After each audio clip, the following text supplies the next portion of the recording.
When twins Ava and Zora Johnson boarded Skyway Airlines first class for the first time, they expected a few curious looks, but nothing could prepare them for what followed. To senior flight attendant Melissa Graves, the sight of two black girls in luxury seats was an invitation to target and humiliate. The twins endured her cutting remarks and public accusations, forced to walk the aisle in shame as cameras captured every moment. But as the sting of injustice turned to quiet fury, Ava dialed their father, desperate for help. What Melissa never expected was that their father was Skyway's CEO, and one phone call from his daughters would halt the flight, unravel a web of lies, and force the entire world to watch. Before we go any further, comment where in the world you are watching from, and make sure to subscribe, because tomorrow's story is one you don't want to miss. The morning sun streamed through the windows of the Johnson family home, casting warm rays across the polished hardwood floors. Ava stood in front of her mirror, adjusting her navy blue blazer and matching pleated skirt, while Zora meticulously packed her carry-on bag nearby. "Did you remember to pack your charger?" Ava asked, turning to her twin sister. "Last time you borrowed mine the whole trip." Zora rolled her eyes but couldn't hide her smile. "Already packed. And my backup battery, too." She zipped her bag with a flourish. "I'm not making that mistake again."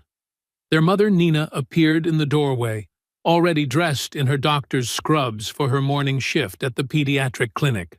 "Girls, breakfast is ready. Your father's waiting downstairs." The smell of fresh waffles and bacon wafted up the stairs, making both girls' stomachs rumble. They grabbed their bags and hurried down to the kitchen, where Elijah Johnson sat at the head of the table, scrolling through his phone while sipping coffee. "There's my conference companions," he said warmly, looking up from his device.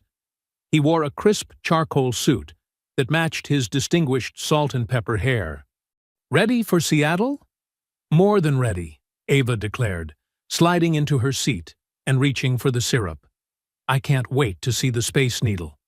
"And the first edition books at Elliott Bay," Zora added quietly, buttering her waffle with careful precision. Nina moved around the kitchen with practiced efficiency, packing snacks into small bags for the twins. "Now remember, girls, you're representing not just yourselves, but your father, too. Best behavior in first class." "We know, Mom," they chorused together, making their parents exchange amused glances. "I've arranged for you both to wait in the Skyway Lounge while I handle some calls," Elijah explained, checking his watch. "The staff knows to expect you." The twins shared an excited look.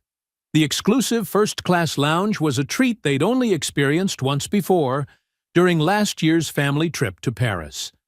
As they finished breakfast, Nina fussed over their appearance, straightening Ava's collar and tucking a loose strand of hair behind Zora's ear. "Text me when you land, okay? Both of you." The drive to Hartsfield-Jackson was filled with the girls' chatter about Seattle's attractions, while Elijah made hands-free calls to confirm his conference schedule. Morning traffic moved steadily, the Atlanta skyline gleaming in their rearview mirror. At the departure terminal, Nina hugged each of her daughters tightly. "Be good for your father," she whispered, then turned to Elijah. "Keep our girls safe. Always," he promised, kissing her goodbye. Inside the bustling airport, they joined the priority security line, their carry-ons rolling smoothly behind them. Ava noticed how people's eyes followed her father, some with recognition, others with curiosity. Being the CEO of Skyway Airlines made him a familiar face in these halls. "Your boarding passes, please," the TSA agent said, studying their documents with extra attention when she saw the Johnson name. After clearing security, they walked through the terminal's wide corridors, passing shops and restaurants just opening for the day. The twins' school shoes clicked against the polished floor in perfect synchronization. "Here we are," Elijah announced as they reached the discreet entrance to the Skyway first-class lounge. He showed their passes to the attendant, who smiled warmly. "Welcome, Mr. Johnson. We have your usual workspace ready." The lounge was elegantly appointed with leather chairs, soft lighting, and floor-to-ceiling windows overlooking the runway. A breakfast buffet offered fresh fruit, pastries, and barista-made coffee. 30 minutes tops, Elijah promised, checking his phone again. "Help yourselves to breakfast if you're still hungry. And girls?" He fixed them with a gentle but serious look. "Remember what your mother said." "Yes, Dad," they answered together. "That's my girls." He squeezed their shoulders before heading to a private conference room. Ava and Zora settled into plush chairs near the windows, watching planes taxi across the tarmac in the morning light. A server approached with a tray of fresh orange juice. "Would you young ladies care for anything else?" she asked kindly. "No, thank you," Zora replied politely, while Ava shook her head. They sat in comfortable silence for a moment, each lost in their own thoughts about the journey ahead. Ava pulled out her phone to check their flight details again, while Zora retrieved a book from her bag. "I can't believe we get to fly first class without Mom and Dad," Ava whispered excitedly. Zora looked up from her book with a small smile. "Dad trusts us. We can't let him down." Through the lounge's windows, they watched as their Skyway plane arrived at the gate, its silver fuselage gleaming in the morning sun. In just a few hours, they'd be on the other side of the country, watching their father take the stage at one of the biggest aviation conferences of the year. The airport terminal buzzed with pre-flight activity as Elijah walked his daughters to Gate A7. Ava adjusted the strap of her leather messenger bag, a birthday gift from her father, while Zora clutched her book closer to her chest. Their matching Navy outfits made them look like they'd stepped out of a prep school brochure. "You have your boarding passes?" Elijah asked, even though he'd checked twice already. "Right here, Dad." Ava patted her bag, while Zora nodded, holding up hers. "And you remember your seats?" "2A and 2B, they answered in unison, making him smile. "That's my girls." He pulled them both into a warm embrace. The familiar scent of his cologne, sandalwood and citrus, made them feel safe. "I'll be on the next flight out after my meeting, just 4 hours behind you." His phone buzzed insistently in his pocket. Checking the screen, he frowned slightly. "I need to take this. It's about the conference." He looked at them apologetically. "Will you be okay?" "We've got this, Dad," Ava assured him, standing a little straighter. "Go ahead," Zora added softly. "We'll text you when we land." With one last quick hug, Elijah stepped away, his phone already to his ear as he walked toward the terminal lounge. The twins watched him go, then turned to face the gate counter where boarding had just begun. "First-class passengers may now board through Gate A7, the gate agent announced over the intercom. Ava squared her shoulders and led the way, Zora following close behind. They presented their boarding passes to the agent, whose eyebrows lifted slightly as she scanned them. "Welcome aboard, Miss Johnson." "And Miss Johnson," she said, her professional smile warming as she looked between them. "Have a pleasant flight." The jet bridge stretched before them like a tunnel to adventure. Their shoes made hollow sounds on the metal flooring as they walked toward the aircraft door. Ava could feel Zora's excitement radiating beside her, though her sister maintained her usual calm exterior. "Good morning. Welcome aboard." A flight attendant greeted them at the door, gesturing left. "First class is right this way." The first-class cabin gleamed with soft leather seats and polished surfaces. Other passengers were already settling in. A businessman in an expensive suit, an elderly couple arranging their belongings, a woman in yoga clothes sipping sparkling water. Ava led the way to their seats, conscious of the eyes following them. Some passengers smiled kindly, while others did double takes, their gazes lingering a beat too long. A man in seat 1C peered over his newspaper, frowning slightly before returning to his reading. "Here we are," Ava announced, perhaps a bit too loudly, claiming the window seat 2A. Zora slid gracefully into 2B beside her. They began their well-practiced airplane routine, Ava pulling out her noise-canceling headphones and tablet, while Zora retrieved her book and reading light. The seats were wide and comfortable, with plenty of legroom and personal screens built into the backs of the seats in front of them. "Would you like a pre-departure beverage?" a young flight attendant asked, stopping at their row. "Apple juice, please," Zora requested politely. "Make that too," Ava added with a smile. A woman across the aisle caught Ava's eye and smiled warmly. "First time flying alone?" "No, ma'am," Ava replied proudly. "Our dad is the C." Zora subtly elbowed her sister. They'd agreed not to advertise their father's position unless necessary. "We've flown before," Zora finished diplomatically. The cabin continued to fill as more first-class passengers boarded. The twins could hear the steady stream of people filing past to economy class behind them. They sipped their apple juice from real glasses, feeling sophisticated and grown up. "Your carry-ons, ladies?" A new voice cut through their conversation.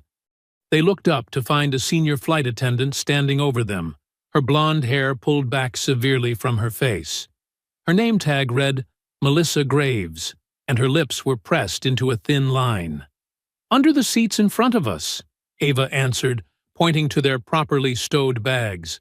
Melissa's eyes narrowed as she looked them up and down, taking in their matching outfits and first-class seats. Her gaze lingered on their faces, then their boarding passes tucked into the seat pockets. "And you're supposed to be in these seats?" she asked, her tone carrying an edge that made Zora sit up straighter. "Yes, ma'am," Zora replied quietly, while Ava felt her face grow warm at the implication. Melissa leaned closer, checking their seat numbers against their boarding passes with exaggerated care. Her perfume was overwhelming, something floral and expensive that made Ava's nose itch. "Seat belts, please," Melissa instructed curtly, watching as they pulled the straps across their laps and fastened the buckles with practiced ease.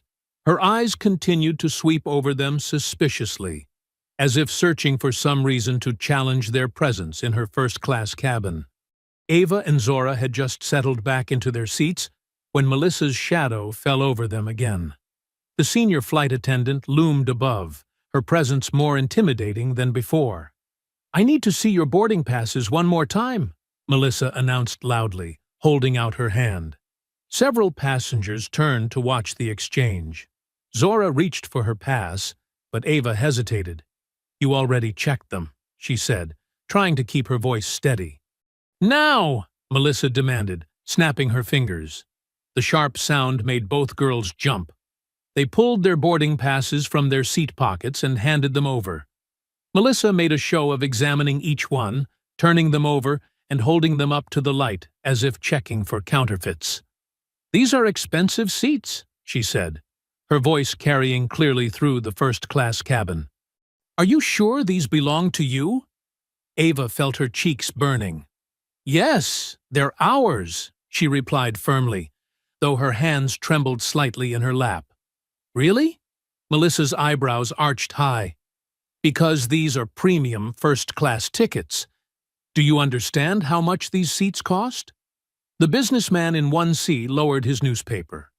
The woman across the aisle, who had smiled at them earlier, frowned, watching the interaction with growing concern.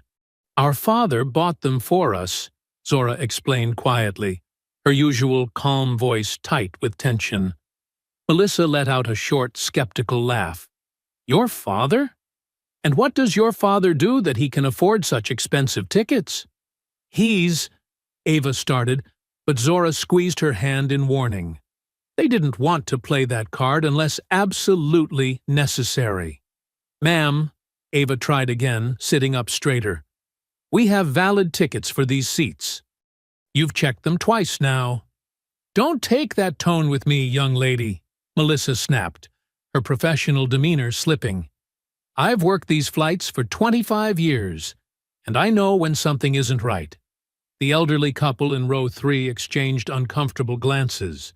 A young man in a business suit 2 rows back had pulled out his phone, holding it low but pointed in their direction. "There's nothing wrong with our tickets," Zora insisted, her soft voice carrying a rare edge of frustration. Melissa leaned down, bracing one hand on the armrest between them.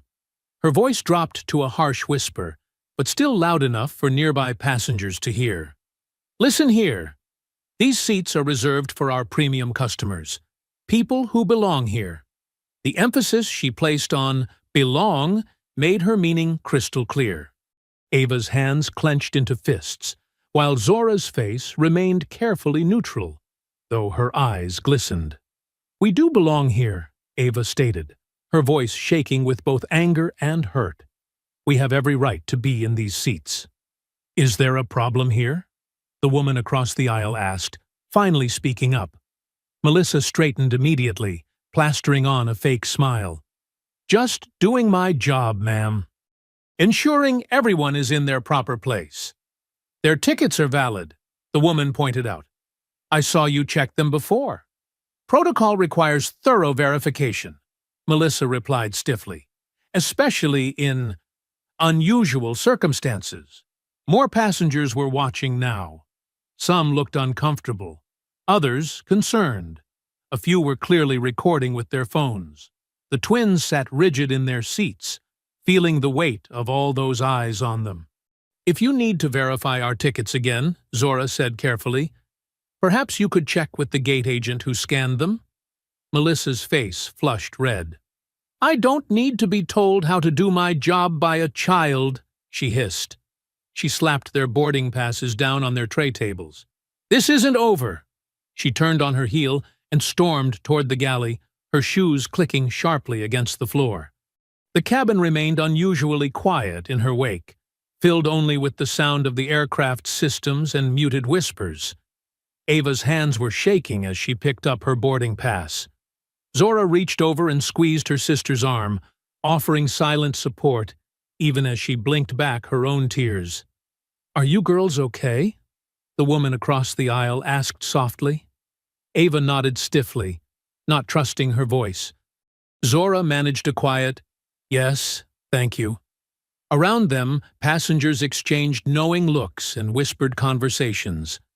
The young man with the phone was still recording, though trying to be discreet about it.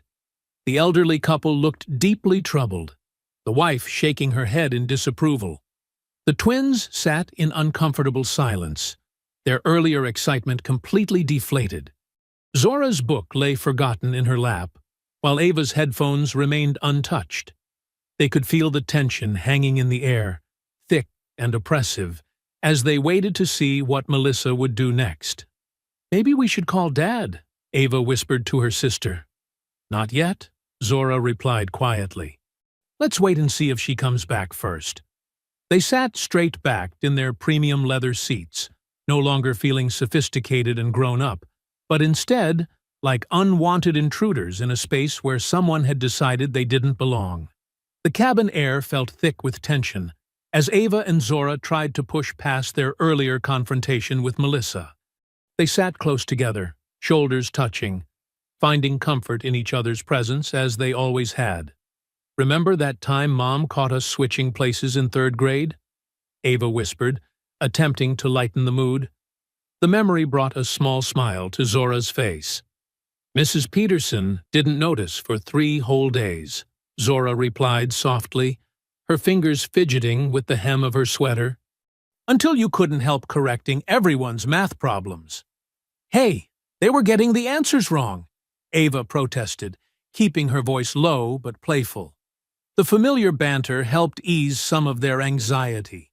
The beverage cart approached, pushed by a different flight attendant who offered them a kind smile. What can I get for you, ladies? Orange juice, please, Zora requested politely. Ava asked for the same.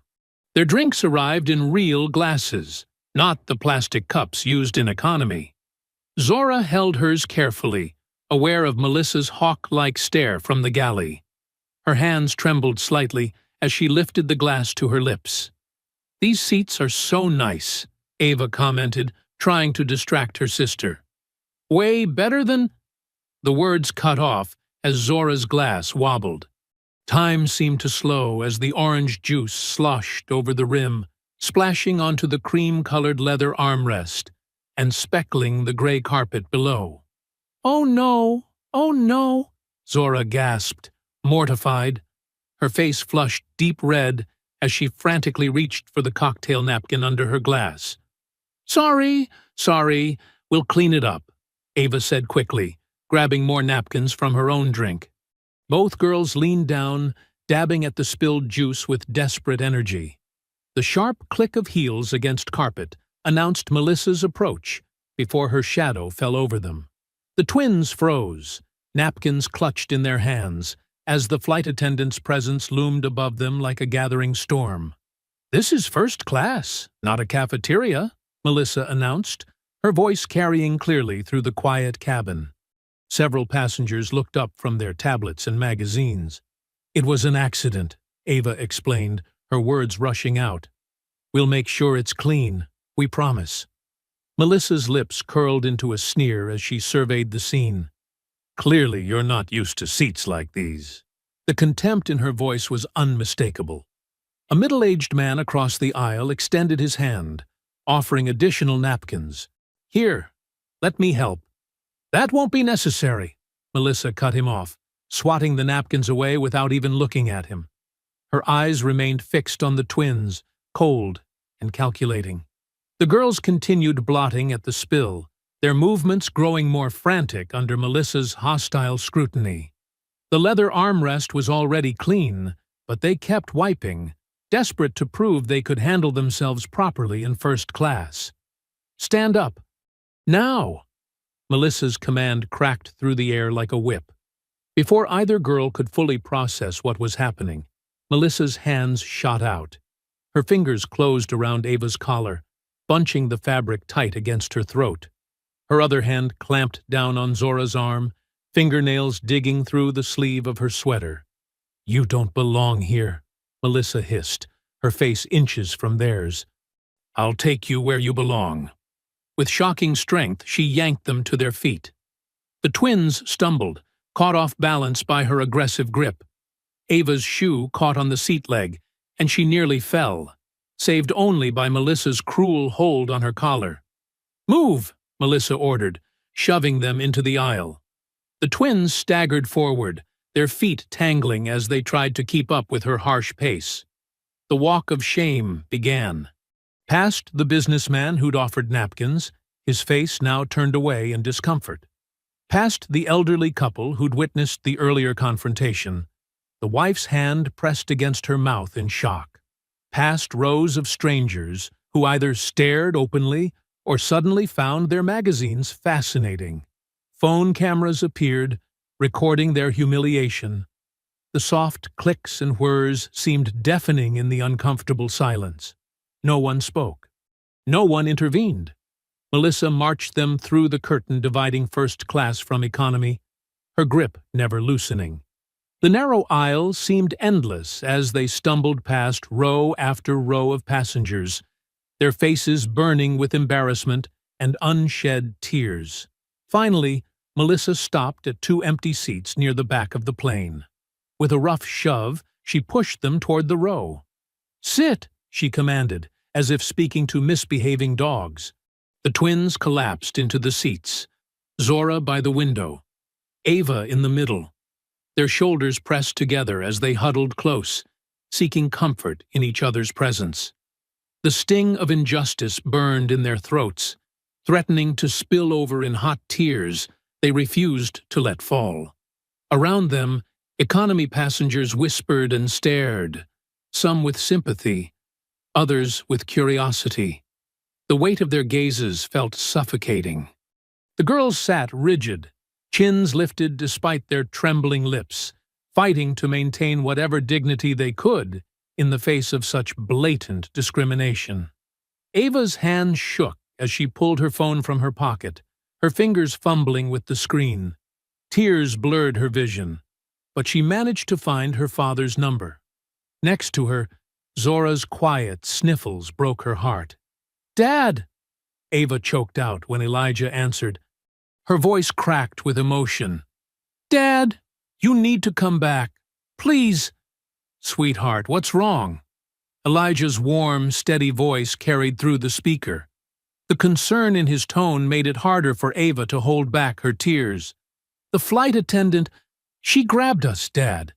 She grabbed my collar and Zora's arm. She dragged us out of first class. The words tumbled out between shaky breaths. Ava pressed the speaker button so Zora could hear too. She what? The sharp edge in Elijah's voice made both girls flinch. She said we don't belong there, Zora added softly, leaning closer to the phone. She made us walk through the whole plane. Everyone was watching, Dad. They were filming us. A middle-aged woman across the aisle looked over sympathetically, her brow furrowed with concern. In front of them, a college student turned around, no longer pretending not to listen. Which flight attendant? Elijah's voice was controlled but tight with anger. What's her name? Melissa Graves, Ava said. She's still up there in first class, acting like nothing happened. She hurt us, Dad. My neck still hurts where she grabbed my collar. Heavy footsteps approached down the aisle. Melissa's shadow fell over them once again, her face twisted with rage. Give me that phone right now, she demanded, reaching for Ava's cell. Ava clutched the phone tighter, turning away. No! I'm talking to my father.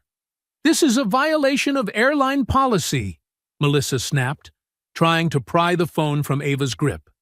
Her long nails scratched Ava's hand. Dad, she's trying to take my phone, Ava cried out, struggling to maintain her hold. She's hurting me again. Get your hands off my daughter! Elijah's voice boomed through the speaker, loud enough for nearby passengers to hear clearly. I am Elijah Johnson, CEO of Skyway Airlines, and those are my children you've been assaulting. Melissa froze, her face draining of color. The college student in front let out a low whistle. Whispers rippled through the cabin as passengers processed this revelation. Girls, stay exactly where you are, Elijah commanded. I'm calling ground control right now. Nobody touches you, understand? Put me on video call. Ava's trembling fingers switched to video mode. Elijah's face appeared on screen, his usual calm demeanor replaced by fierce determination.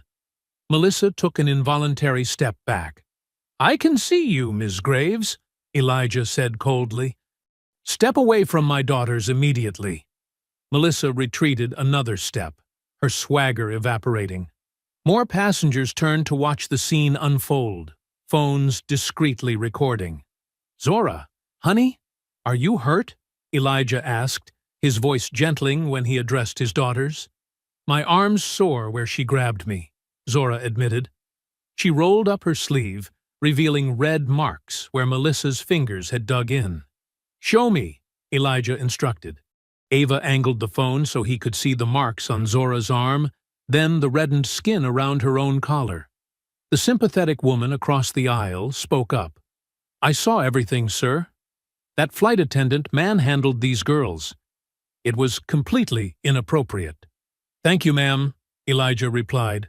I'd appreciate if you'd make a formal statement later. More passengers chimed in, offering their witness accounts. The college student held up his phone.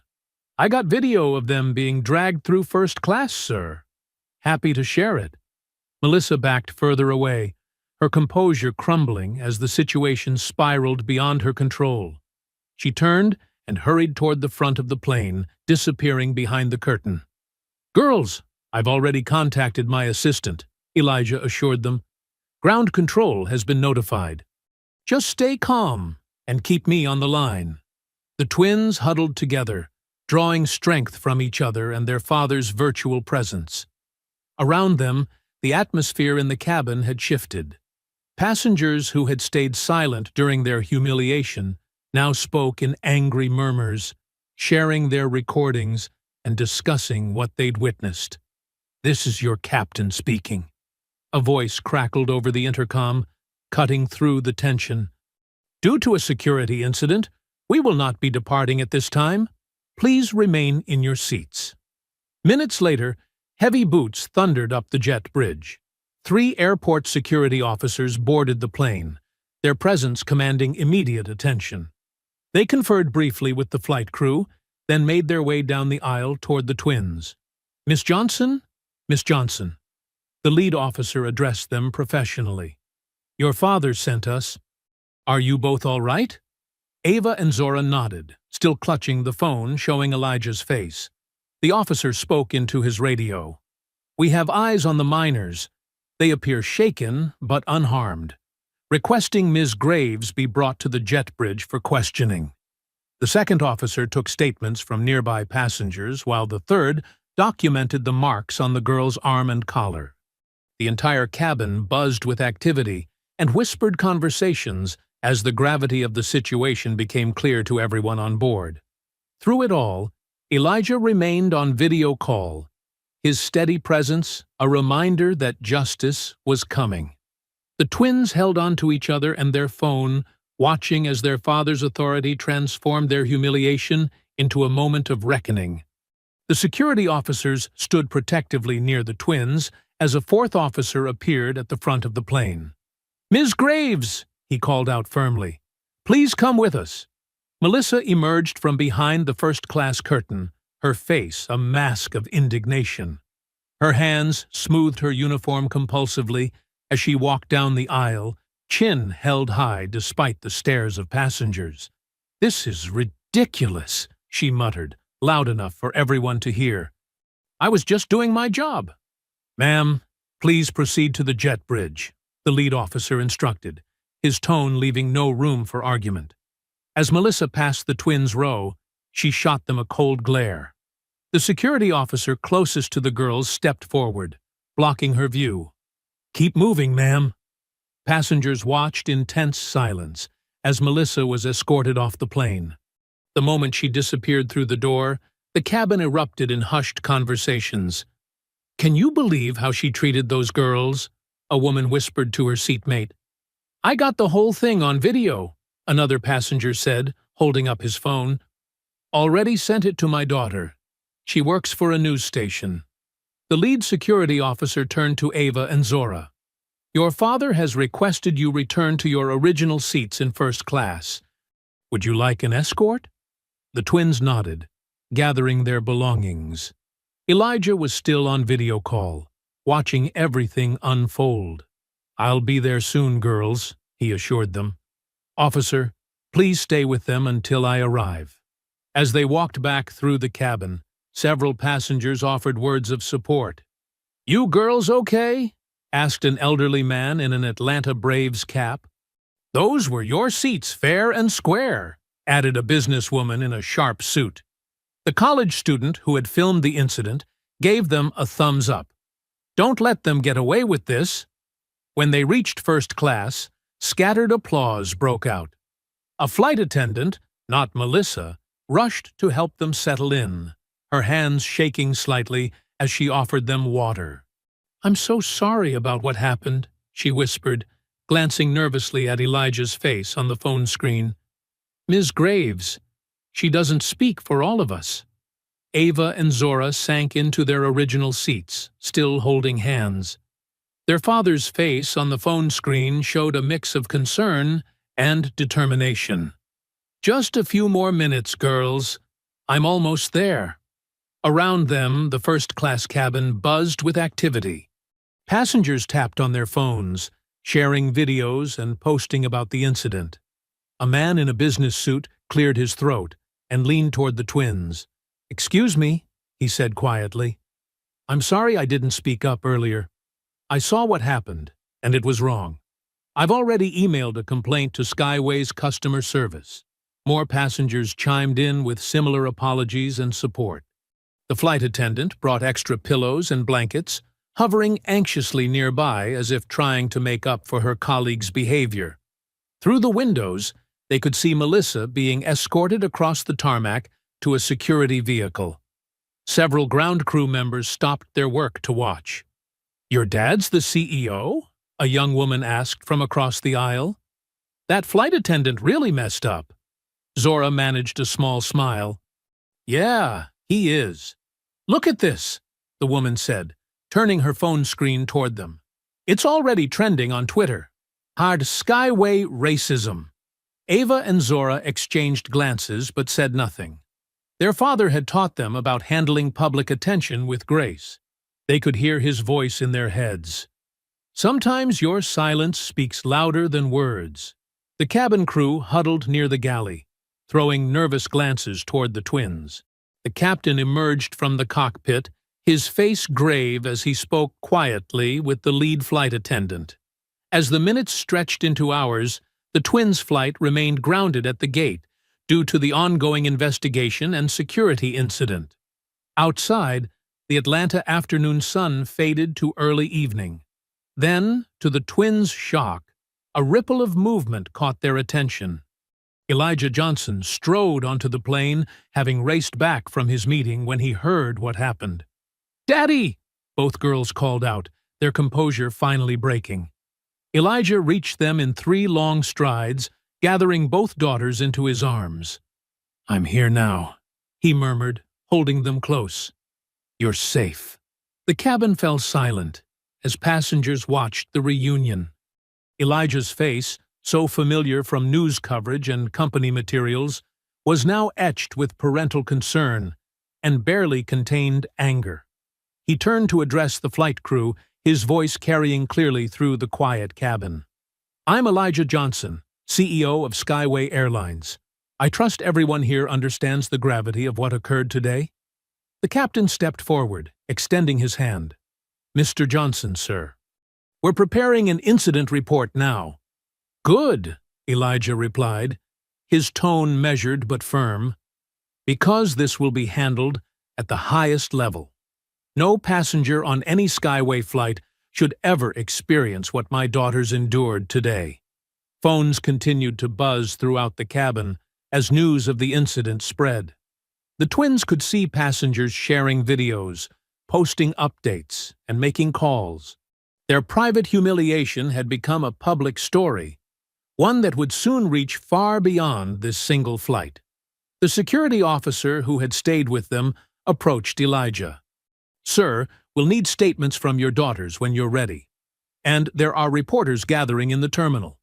Just as the Johnsons began to settle, commotion erupted at the front of the plane.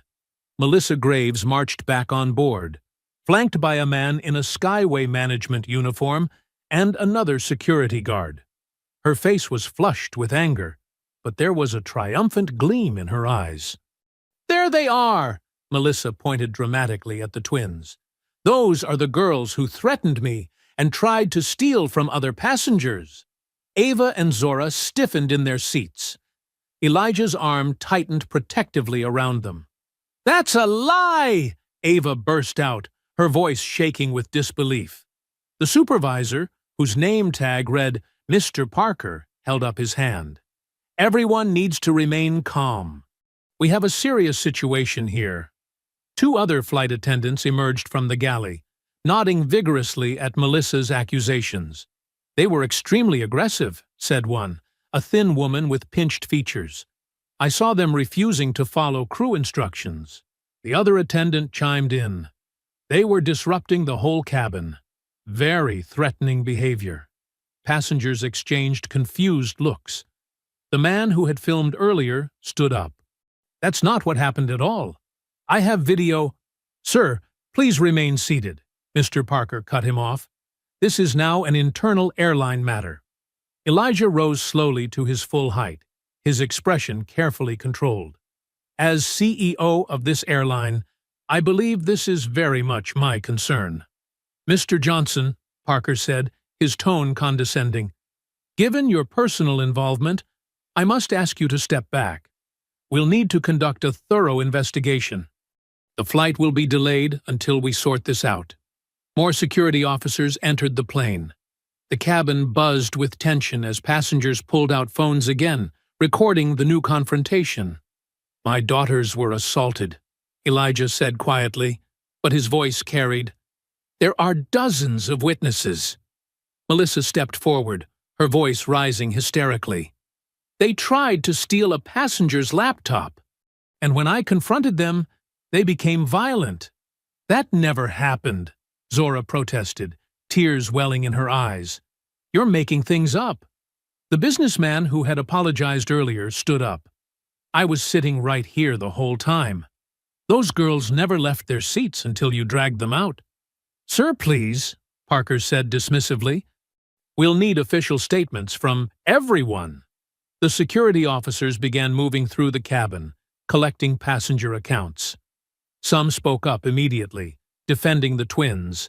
Others looked away uncomfortably as Melissa and her colleagues continued making accusations. They were throwing things, one flight attendant claimed. They refused to show proper documentation, another added. They threatened to have me fired, Melissa insisted, her voice trembling with fake emotion. Ava and Zora huddled closer to their father, overwhelmed by the lies being hurled at them. Elijah kept one hand on each daughter's shoulder, his jaw clenched tightly. I want my union representative present, Melissa announced suddenly. And I want to press charges for assault. The cabin erupted in protests from passengers who had witnessed the true events. This is outrageous, called out the woman with the news contact. We all saw what really happened, shouted another passenger. Mr. Parker raised his voice over the commotion. This flight is now cancelled. We'll need all passengers to deplane while we conduct our investigation. Elijah pulled out his phone, quickly dialing. Get me legal on the line immediately, he spoke into it. And contact PR. This ends now. Security officers approached the Johnsons with notebooks ready. We'll need statements from all of you. Ava and Zora looked exhausted, their earlier confidence shattered by the barrage of false accusations. They leaned against their father as they recounted their experience for what felt like the 100th time. And you're certain, Ms. Graves initiated physical contact? The officer asked. She grabbed my collar, Ava said quietly.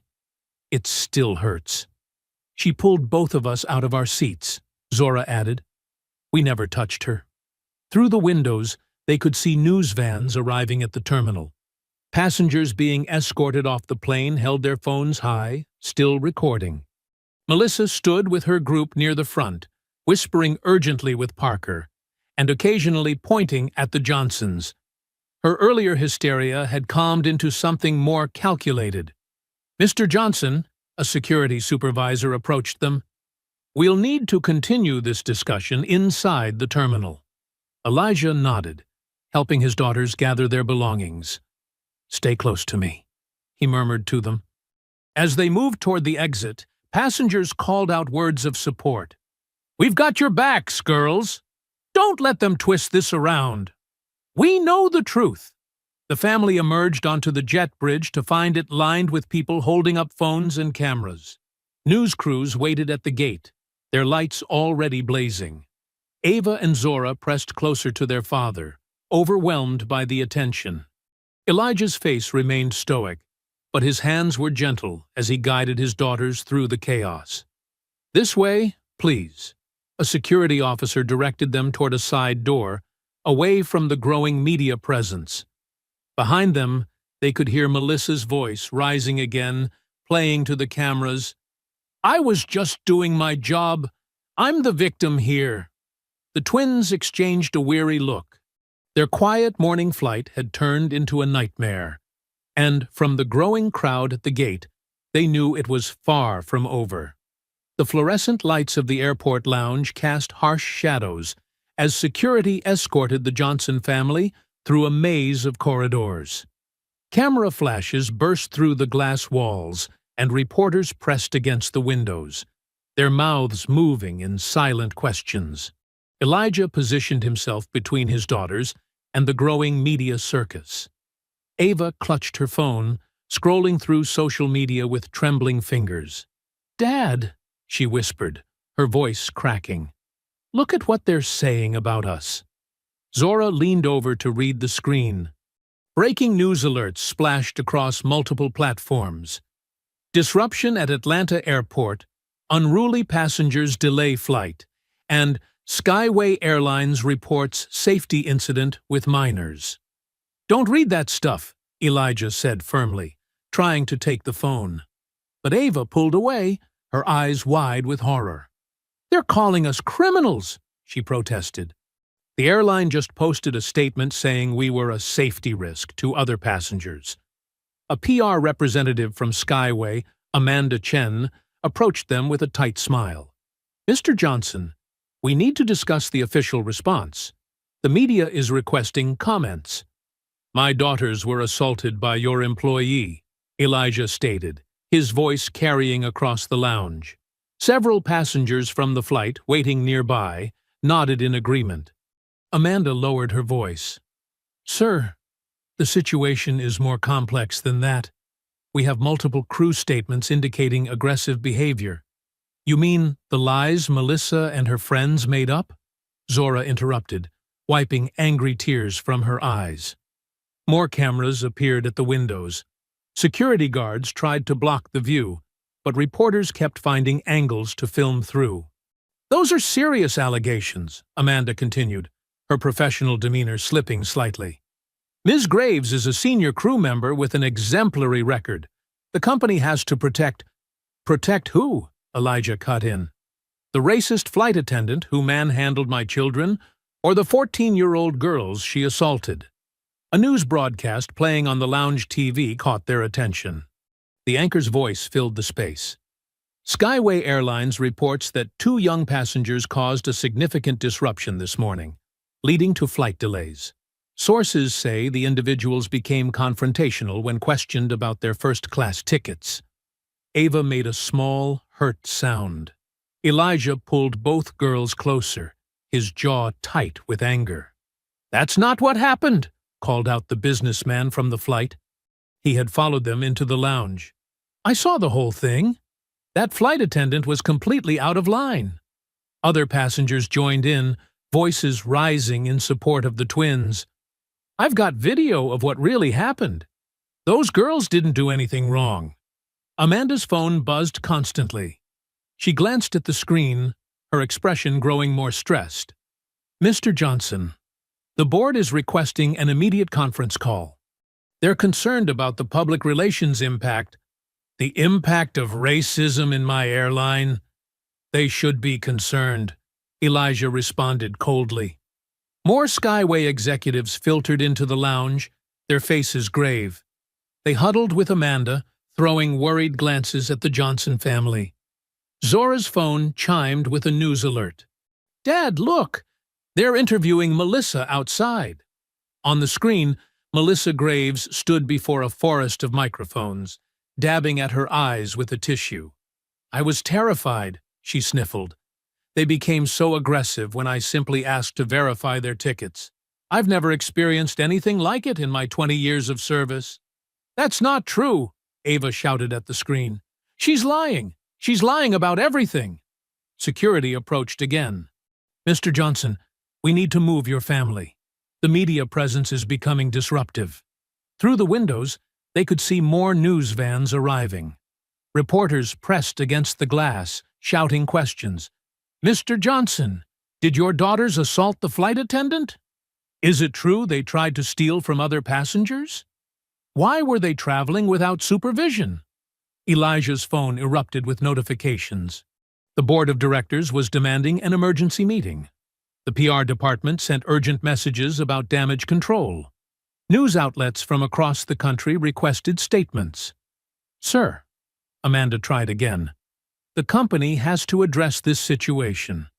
Without admitting fault, we suggest releasing a statement that you're recusing yourself from any investigation due to personal involvement. No, Elijah stated firmly.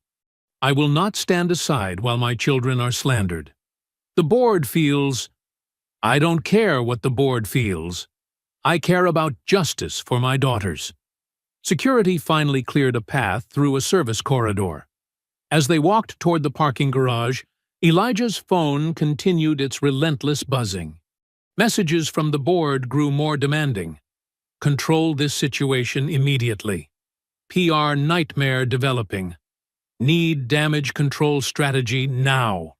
The corporate machine was turning against them. Each notification made it clearer. The company's PR team wasn't trying to help them tell the truth.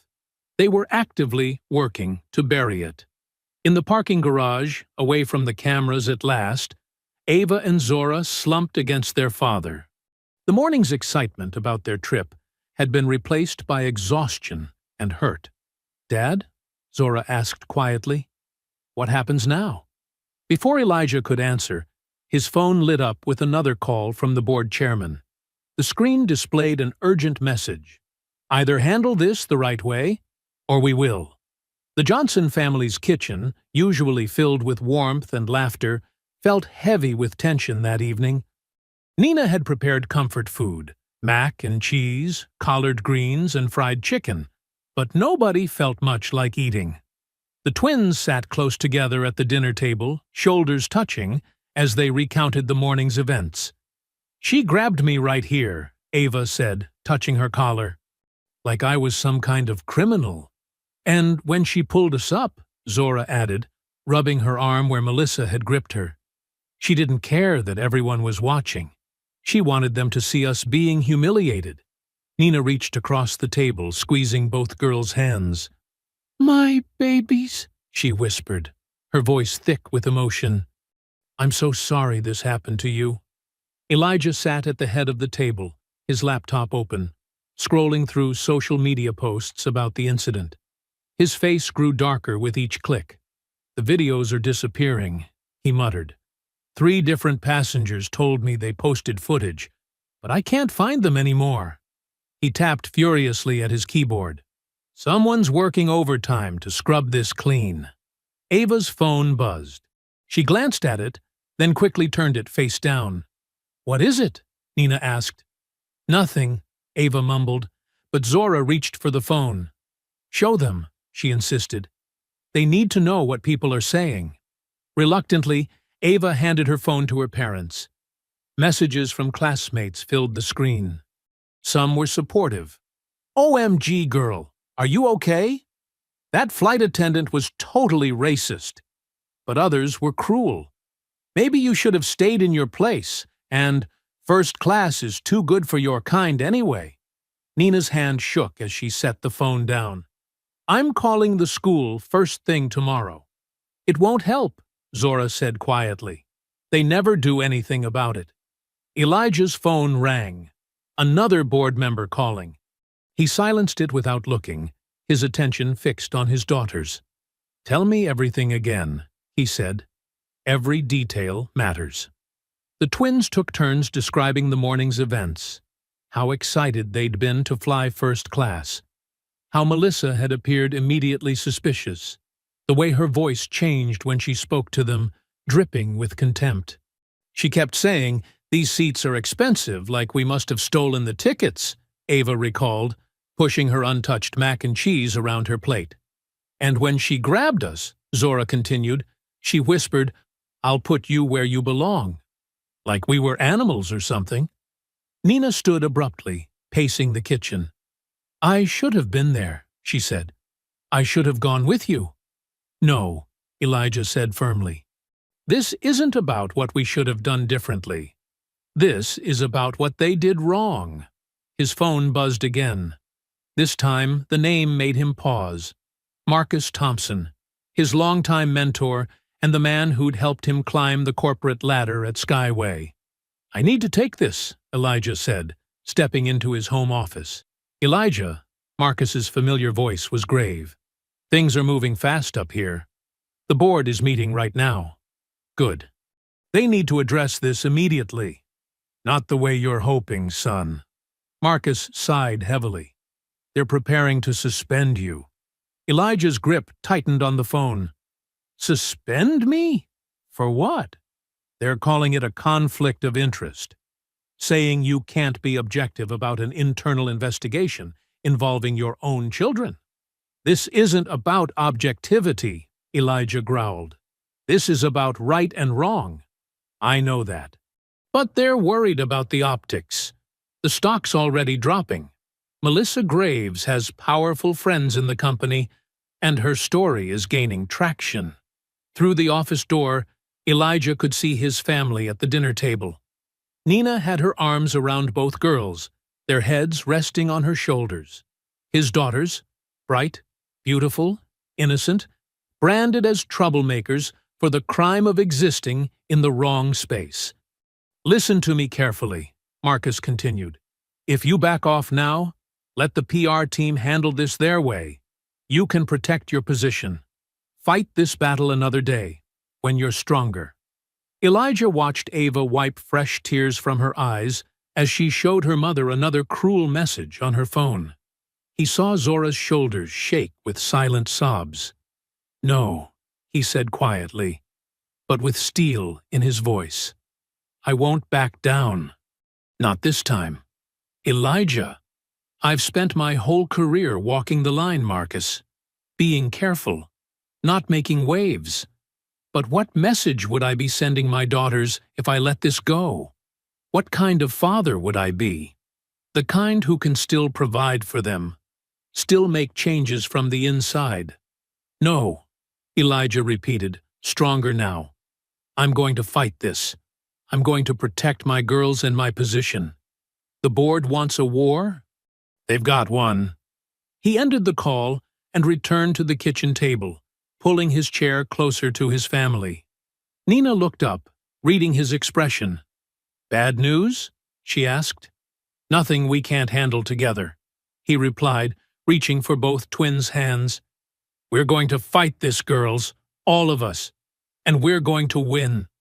The next morning, sunlight streamed through the Johnsons' kitchen windows, but the mood remained somber. Nina made pancakes, trying to maintain some normalcy as Ava and Zora picked at their breakfast.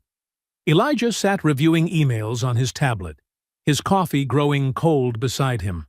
A notification pinged on Elijah's phone, a direct message from an unfamiliar account. He almost dismissed it as another reporter, but something made him pause. "Mr. Johnson," the message read, "my name is Lena Ortiz. I was a flight attendant on yesterday's Seattle flight. I saw everything that happened to your daughters. There's more you need to know. Melissa Graves has a history, and I have proof." Elijah's heart raced as he read further. "I've been documenting incidents for months. Videos, emails, crew complaints, all buried by HR. Melissa's aunt is Catherine Graves, head of HR. They're protecting her. Please, can we meet somewhere private? I want to help." He showed the message to Nina, who read it with widening eyes. "Could it be a trap?" she whispered, glancing at the twins who were now arguing over the last pancake, a welcome moment of normalcy. "Maybe," Elijah admitted, "but something about this feels genuine." He typed back carefully. "Why are you willing to help?" The response came quickly. "Because what happened to your daughters wasn't right. And it wasn't the first time. I've stayed quiet too long, watching Melissa target passengers of color. Yesterday was the last straw." Nina read over his shoulder. "Ask her for proof before we meet." Within minutes, Lena sent a video clip, grainy footage from a phone, showing Melissa berating an elderly Asian couple 2 months ago. "I have dozens more," she wrote, plus internal emails about complaints that were dismissed. "But I don't want to send more electronically. They monitor our accounts." Ava noticed her parents huddling over the phone. "What's going on?" "We might have an ally," Elijah said carefully. "Someone from the flight crew wants to help." Zora perked up. "The nice one? The lady who kept checking on us after they put us in economy? You remember her?" Nina asked. "Yeah," Ava nodded. "She brought us water and kept apologizing with her eyes. She looked really upset about what Melissa did." Elijah studied his daughter's reactions. "Would you recognize her if you saw her again?" Both girls nodded emphatically. After careful consideration and several more messages, they arranged to meet Lena that evening at a small coffee shop across town. Elijah insisted the whole family come. He wanted the twins to identify her before he shared any sensitive information. The coffee shop was quiet when they arrived, just a few students with laptops occupying corner tables. The Johnsons chose a booth near the back, positioned so they could see the door. At exactly 7 o'clock, a young woman in casual clothes entered. She looked different without her uniform, but the twins immediately sat up straighter. "That's her," Zora whispered. Lena approached cautiously, clutching a large envelope to her chest. Her eyes darted around the shop before she slid into the booth. "Thank you for meeting me," she said softly.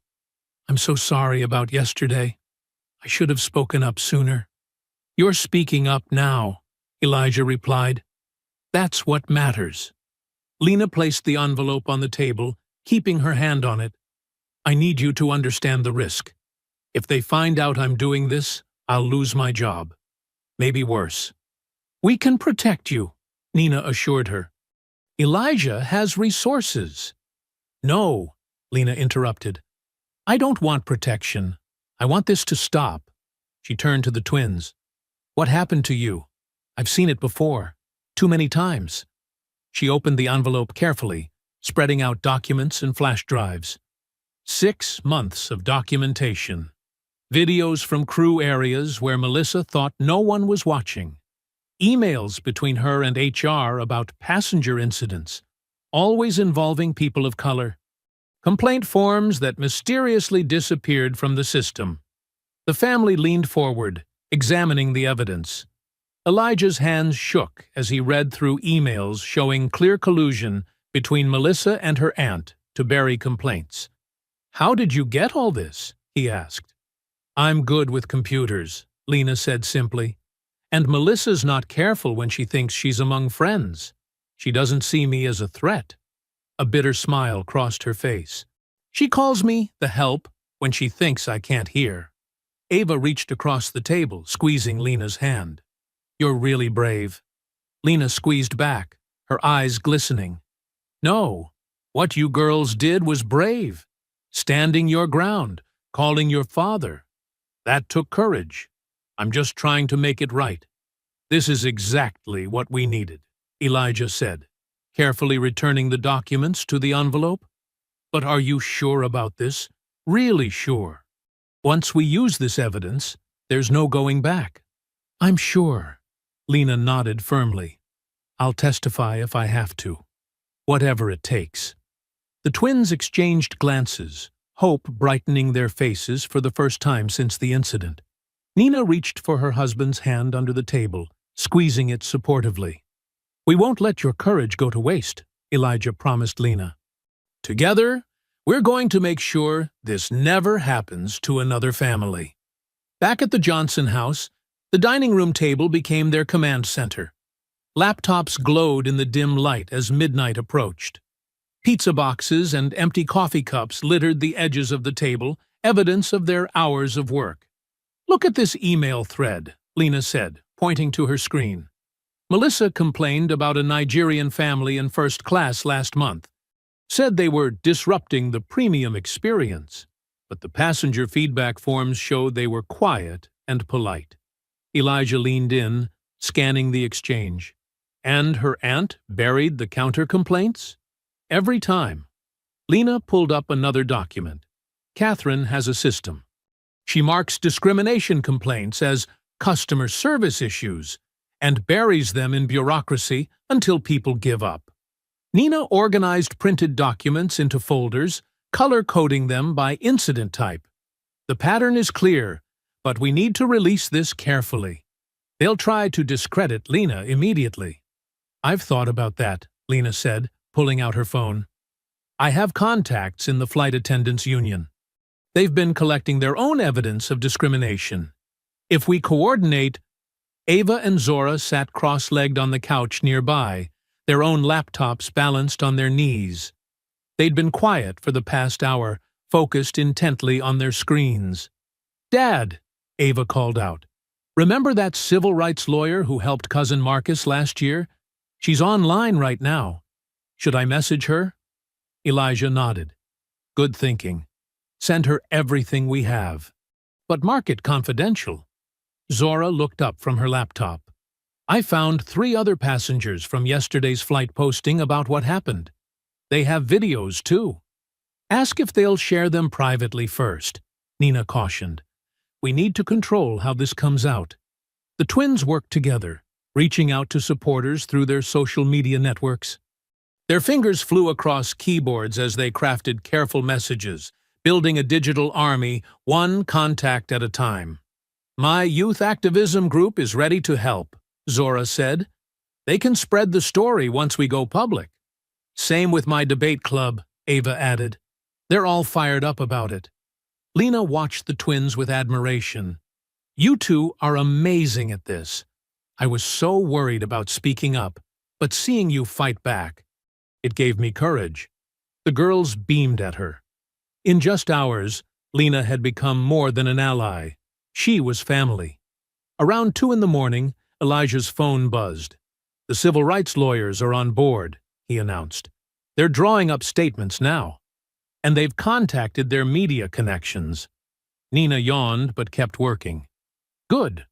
We'll need their support when the airline tries to spin this." "They already are," Lena said grimly, showing them Skyway's internal message board. "They're telling employees not to comment on yesterday's incident and claiming there's an ongoing investigation." "Let them investigate," Ava said fiercely. "We have the truth." They worked through the night, building their case piece by piece. Lena's evidence formed the foundation, but they added passenger statements, social media posts, and expert legal opinions. Everything was uploaded to secure servers, ready to share with trusted journalists and activists. As dawn approached, the twins set up a private social media campaign, ready to launch with a single click. They created hashtags, wrote posts, and lined up supporters to amplify their message. "Look at this," Zora said suddenly. She turned her laptop to show a news website's homepage. "They're already asking questions about yesterday. The videos must have gotten their attention." Indeed, several major news outlets had picked up the story of the incident, though they were still reporting the airline's official version. "Perfect timing," Elijah said.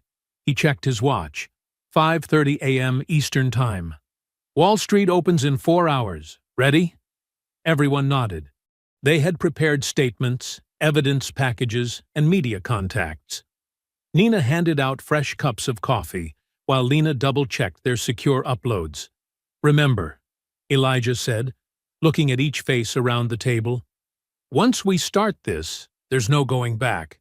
The airline will fight dirty." "We're ready," Ava declared, Zora nodding beside her. "More than ready," Lena agreed. At exactly 6 a.m., they began. The twins activated their social media campaign. Elijah sent evidence packages to major news outlets. Nina contacted civil rights organizations.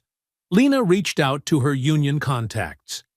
Within minutes, their phones began buzzing with notifications. The story spread like wildfire across social media platforms. Skyway racism started trending locally, then nationally.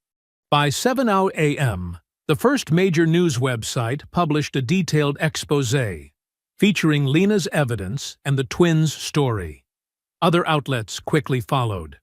"Look," Zora pointed to the TV, where a news ticker showed Skyway's stock price dropping in pre-market trading. Reporters began calling Elijah's phone. The airline's PR team scrambled to respond, but they were too late. The truth was out. Ava hugged her sister, then Lena. "We did it. We're just getting started," Elijah reminded them, but he was smiling. "The real fight begins now." They gathered around the table one last time, exhausted but determined. Outside, the sun rose on a new day, and their phones kept buzzing with messages of support and media requests. The truth was spreading, and nothing could stop it now. The Skyway corporate boardroom buzzed with tension. 14 board members sat around the massive mahogany table, their faces tight with worry. Elijah stood at the head of the table, his posture straight and dignified despite having been awake for over 24 hours. "The stock has dropped 15%, Board Chairman Wilson Peterson announced, his voice sharp with anger. "Our reputation is in tatters. Major corporate clients are threatening to cancel their contracts." "Then perhaps we should address the real problem," Elijah said calmly. The systemic racism in our company that allowed this to happen. Don't be dramatic, Elijah. Catherine Barnes, the head of HR and Melissa's aunt, cut in. This was an isolated incident that's been blown out of proportion. Elijah pulled out his phone and placed it on the table. I'm recording this meeting, he announced. Several board members shifted uncomfortably. For my protection, given recent events. This is highly irregular, Peterson protested. So is assaulting children in first class, Elijah countered. So is covering up years of discrimination complaints. Catherine's face reddened. Those complaints were properly investigated. They were buried, Elijah interrupted. Just like you tried to bury what happened to my daughters. The board has reached a decision, Peterson said, sliding a document across the table. We're offering you a generous severance package. For the good of the company, we need you to step down immediately. Elijah didn't even glance at the paper. Instead, he looked each board member in the eye, one by one. My daughters were assaulted on one of our planes. They were humiliated, dragged through the aisles like criminals. And your response is to try to force out the CEO who wants to address the problem? We're trying to protect the company, another board member argued. No, Elijah's voice filled the room. You're trying to protect yourselves. You're trying to hide years of looking the other way, while employees like Melissa Graves abused their power. While complaints disappeared into Catherine's filing system. He stood taller, his presence commanding the room. I've spent my entire career walking the line between being professional and being true to myself. I've smiled through microaggressions, stayed calm in the face of disrespect. I did it because I believed I could change things from the inside. The board members squirmed as Elijah continued. But when my 14-year-old daughters were attacked on one of our planes, that line disappeared. I will not step down. I will not be quiet. And I will not allow this company to continue operating as if it's still 1950. This is bigger than your daughters, Peterson warned. You're right, Elijah agreed. This is about every black passenger who's been questioned, every brown family that's been moved to the back, every employee of color who's been passed over for promotion. It's about doing what's right, not what's convenient for the board. Catherine stood up, her face flushed. This is blackmail. This is accountability, Elijah corrected, and it's long overdue. The meeting ended in chaos, with Peterson threatening legal action and several board members storming out. Elijah's phone kept recording until the last person left. Hours later, the recording leaked online. News channels played excerpts of Elijah's speech on repeat. Social media exploded with support. Stand with Elijah trending alongside Dahmer, Skyway racism. But as night fell, the retaliation began. The first sign was the email from Ava and Zora's private school. The administration cited concerns about disruptive behavior and threatened to suspend the twins. Then came the news that Lena had been arrested on charges of stealing company documents. Around midnight, the sound of breaking glass jolted the Johnson family awake. From their windows, they watched three figures in hoodies spray-painting racial slurs on their garage door and throwing rocks through their car windows. Nina called the police while Elijah held his daughters, who trembled not with fear, but with anger. The vandals fled before officers arrived, leaving behind their hateful messages and shattered glass. They're trying to scare us, Zora said, her voice steady despite everything. They picked the wrong family, Ava added, squeezing her sister's hand. Elijah looked at his daughters with pride and worry. They were so strong, but they were still so young to face such hatred. Nina wrapped her arms around all of them, forming a circle of protection and love. In the distance, they heard sirens approaching. Red and blue lights soon flickered across their front lawn, illuminating the damage. Officers took statements, while crime scene photographers documented everything. Inside, Nina made hot chocolate, an attempt at comfort in the chaos. The family huddled in the kitchen, their phones constantly buzzing with messages of support and concern. "Lena's lawyer called," Elijah said, checking his messages. "They're fighting the charges, but she'll have to spend at least tonight in jail." "This isn't right," Ava protested. She was just telling the truth. "Sometimes telling the truth is the most dangerous thing you can do," Nina said softly. "But that doesn't mean we stop telling it." They stayed close together as police finished their work outside. None of them would sleep much that night, but they drew strength from each other. The vandals had meant to break their spirit, but instead, they'd only made the Johnson family more determined to fight.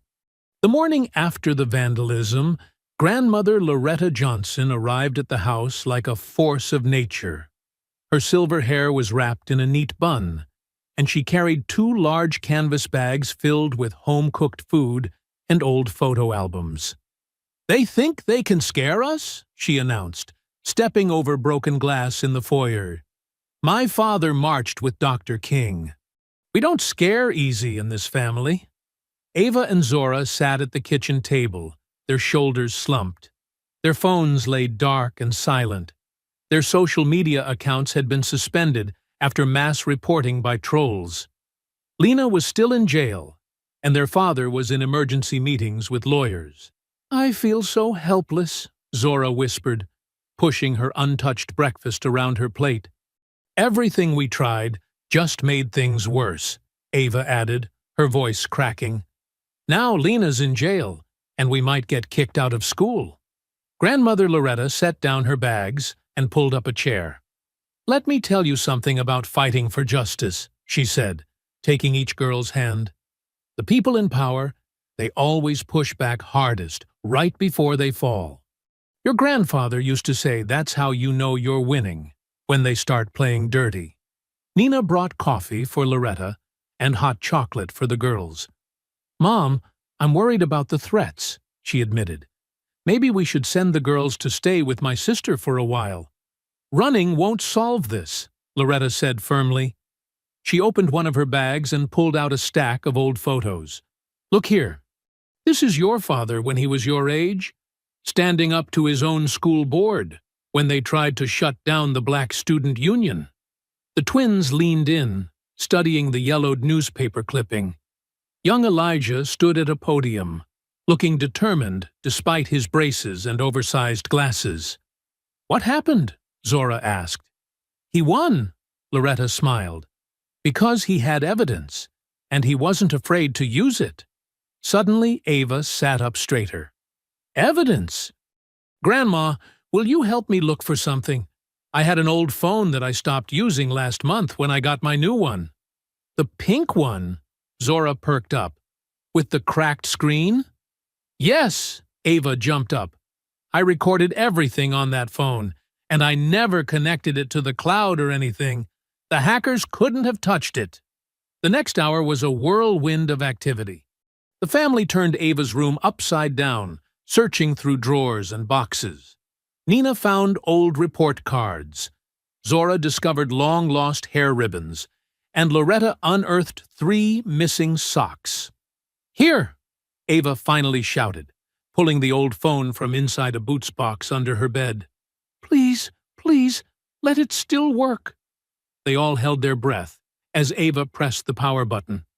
The screen flickered, then lit up with a low battery warning. "Quick, get the charger!" Zora ran to her room, returning with a tangle of cords. Once plugged in, the phone slowly came to life. Ava's fingers trembled as she navigated to her video folder. "There!" she exclaimed. "I recorded everything, from the moment Melissa first came up to us, all the way through her grabbing us. You can hear everything she said." Loretta watched the video, her expression growing darker with each passing moment. The footage was crystal clear. Melissa's racist comments, her physical aggression, the shocked faces of other passengers. Most damning of all was the moment she admitted her aunt was head of HR and would take care of any complaints. "Call your father," Loretta commanded. already pulling out her own phone to contact her network of civil rights activists. This is exactly what we needed. Nina hugged her daughters tight. I'm so proud of you both. You never stopped fighting, even when it seemed hopeless. Within an hour, Elijah rushed home from his meetings. His tie was loose, and his eyes were tired, but they lit up when he saw the video. This changes everything, he said, immediately calling his legal team. The family gathered around the dining room table, now covered with laptops and phones. Loretta coordinated with her activist contacts, while Nina helped the twins create secure new email accounts. Elijah worked with his lawyers to prepare official statements and documentation. We need to release this strategically, Elijah explained. Not just to the media, but to people who can actually force change. I have a contact on the Congressional Oversight Committee, Loretta said, scrolling through her phone. They're already investigating corporate discrimination cases. The timing has to be perfect, Nina added. Once it's out there, the board won't be able to bury it. Ava and Zora sat close together, watching their family mobilize. The helplessness from earlier had vanished, replaced by determination. They weren't just fighting for themselves anymore. They were fighting for Lena, for every person who'd ever been discriminated against on a flight, for everyone who'd ever been told to stay quiet and accept injustice. Ready? Elijah asked, his finger hovering over the send button on his laptop. The twins nodded. Loretta squeezed their shoulders. Nina held Elijah's free hand. Together, they launched their counterattack. The video went out simultaneously to major news networks, civil rights organizations, and the Congressional Committee. Loretta's contacts were ready with statements and legal support. The twins' original footage began spreading across social media platforms faster than any algorithm could suppress it. The congressional hearing room buzzed with tension. Camera lights flashed as Elijah Johnson led his daughters through the crowded chamber. Lena Ortiz, released from jail just hours earlier after public outcry forced the police to drop the charges, walked beside them. Her face showed exhaustion but determination. Ava squeezed Zora's hand as they took their seats at the witness table. The long wooden desk felt massive in front of them, microphones positioned like soldiers standing at attention. Behind them, rows of spectators filled every available space, many wearing "Stand with the Johnsons" buttons. Congressman Marcus Rivera, chair of the Transportation Oversight Committee, called the hearing to order with 3 sharp raps of his gavel. We are here today to investigate serious allegations of racial discrimination and corporate corruption at Skyway Airlines, he announced, his voice echoing through the chamber. We will hear testimony from multiple witnesses regarding an incident that has shocked the nation. Across the room, Melissa Graves sat with her Aunt Helen Graves, Skyway's head of HR, and several board members. Their faces were tight, with barely controlled anger. Melissa's perfectly pressed uniform couldn't hide her nervousness, as she repeatedly smoothed her skirt. Elijah testified first, his deep voice steady, as he detailed not just the incident with his daughters, but years of complaints that had been buried or ignored. As CEO, I was deliberately kept in the dark about discrimination reports, he explained. The board and HR created a separate system to filter out certain complaints before they reached my desk. Helen Graves shifted uncomfortably in her seat as Elijah presented internal emails proving her involvement. The committee members leaned forward, taking notes. When it was the twins' turn, Ava spoke first, her voice clear despite her nerves. Ms. Graves grabbed me by my collar, she said, pointing to the woman who had humiliated them. She said we didn't belong in first class. She didn't even check our tickets properly. She just saw 2 black girls and decided we had to be in the wrong place. Zora added her testimony, describing how other crew members had backed up Melissa's lies. They tried to make us sound like criminals, she said. But we were just sitting there, following all the rules. Lena's testimony proved devastating to the airline's defense. She presented years of documented incidents, complete with dates, flight numbers, and witness statements. "I reported Ms. Graves 17 times for discriminatory behavior," Lena stated firmly. "Each time, Ms. Graves personally intervened to protect her niece. I was told to remember my place if I wanted to keep my job." The committee played the unedited video from Ava's old phone. The footage was damning. Melissa's sneering face, her rough handling of the girls, her bragging about her aunt's protection. Several committee members visibly winced. When Melissa finally took the stand, her practiced customer service smile had vanished. "I was just following protocol," she insisted. "If passengers seem out of place—" "Out of place?" Congressman Rivera interrupted. "Please explain what you mean by that term." Melissa's face reddened. "I simply meant, that is, first class has certain standards." "Standards based on skin color?" another committee member asked sharply. Helen Graves tried to defend the airline's policies, but her carefully prepared statement crumbled under questioning. The board members blamed each other, pointing fingers and making excuses. "So none of you knew about the separate complaint system?" Congresswoman Chen asked, holding up a stack of emails. "Despite these messages showing you all discussed it regularly?" The afternoon wore on. More witnesses came forward: former employees, passengers who had experienced similar treatment, civil rights experts who detailed patterns of discrimination across the airline industry. Through it all, the Johnson family sat straight and proud. Ava noticed how some committee members kept glancing at her father, clearly impressed by his composure and integrity. Zora watched Melissa's face grow paler as more evidence mounted against her. Lena caught the twins' eyes and gave them a small smile. Her testimony had been crucial, and everyone knew it. Already, social media was calling her a hero, praising her courage in standing up to corporate power. The committee called a brief recess before announcing their findings. In the hallway, supporters surrounded the Johnsons and Lena, offering encouragement and thanks. Civil rights leaders shook Elijah's hand, promising continued support for whatever came next. "You did great," Elijah told his daughters, pulling them close. "No matter what happens now, you stood up for what's right. That's what matters most." "We learned it from you, Dad," Zora said softly. Ava nodded. "And from Grandma Loretta. She always says justice wins if you're brave enough to fight for it." The room fell silent as the committee members filed back in.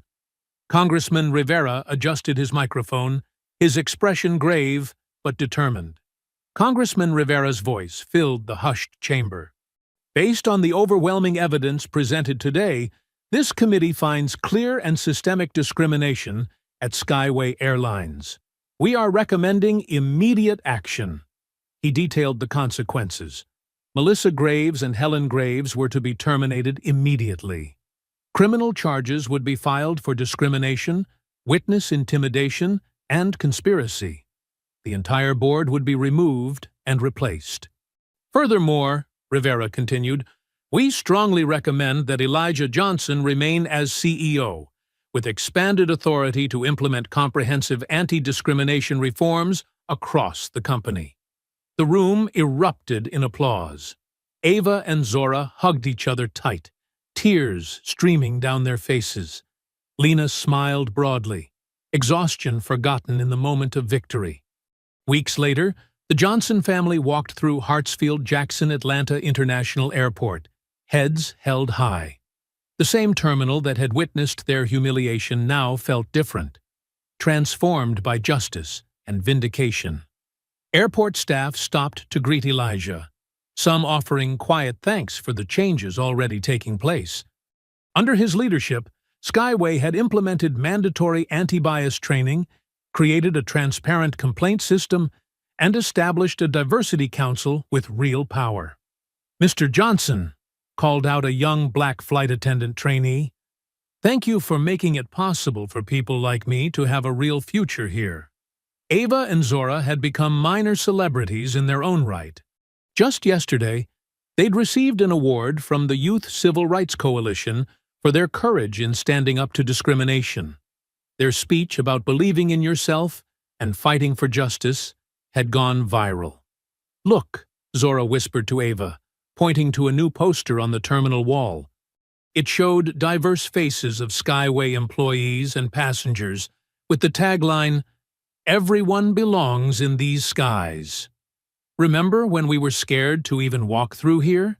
Ava asked softly. "Now we're helping change it," Zora replied, squeezing her sister's hand. They passed the first-class lounge where everything had started. Through the glass, they could see Lena chatting with other flight attendants. After declining several other job offers, she'd accepted a promotion at Skyway, heading up their new employee advocacy program. Her courage had made her a symbol of change within the company. "The girls who started all this," a passenger recognized them, smiling warmly. Others nearby nodded in recognition, several offering words of support. At the gate, the new flight crew greeted them with genuine warmth. The lead flight attendant, a woman with graying hair and kind eyes, personally welcomed them aboard. "It's an honor to have you flying with us today," she said, looking each family member in the eye. "What happened to you should never have happened to anyone. Thank you for making sure it never will again." As they walked down the jet bridge, Ava remembered the fear and anger she'd felt that day. Now, those emotions were transformed into something powerful: pride in standing up, in making a difference. The first-class cabin looked just the same, but everything was different. Other passengers smiled as they took their seats. A young black girl across the aisle stared at the twins with obvious admiration. "I saw you on TV," she whispered excitedly. "My mom says you're heroes."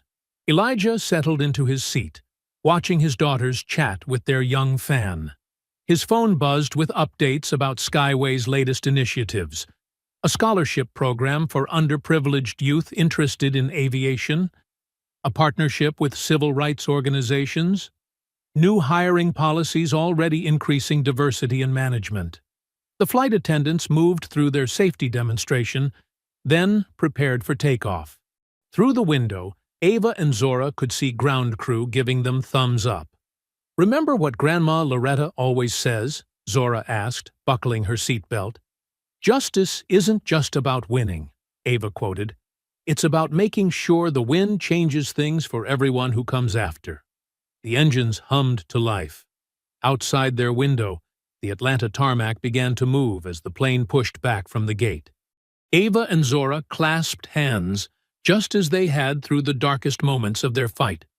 The plane gathered speed, pressing them back in their seats. Below them, the airport fell away. The sight of their humiliation transformed into a launching pad for change. The sky opened up before them, bright and blue and full of promise.